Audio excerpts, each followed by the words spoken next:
Bismillahirrahmanirrahim. Assalamualaikum. La ilaha illallah. Muhammad Rasulullah.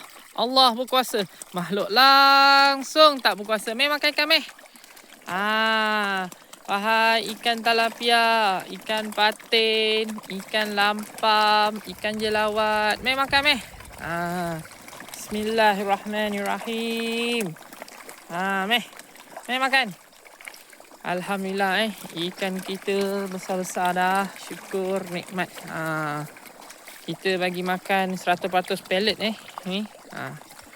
Tu ikan kita. Syukur nikmat. Makan.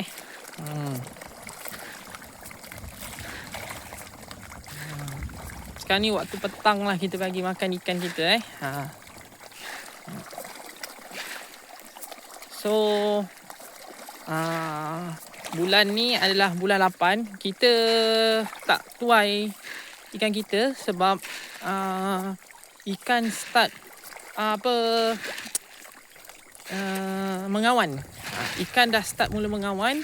Ikan patin, ikan talapia. Jadi kita tak start lah untuk menuai. Macam tu. Okay. Sebab hari tu kita ada menuai ikan kita. Kita ada lah bagi sedikit kat kawan-kawan kan. Kita ada jual sikit. Macam tu. Alhamdulillah, syukur nikmat ikan kita besar-besar. Ni ikan kita. Okay.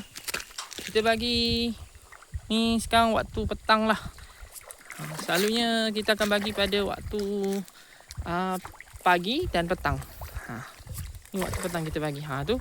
Kalau yang kepala hitam-hitam tu, itulah ikan patin. Okey. Kolam kita jenis tidak bersangka. Okey. Kita lepas bebas. Makan. Alhamdulillah, syukur nikmat Okey. Selalunya kita akan bagi 2 ke 3 gayung. Okey. Dekat ikan kita. Tu. Ni kat korang. Okey korang. Itu sahaja perkongsian Cik Tangga buat korang.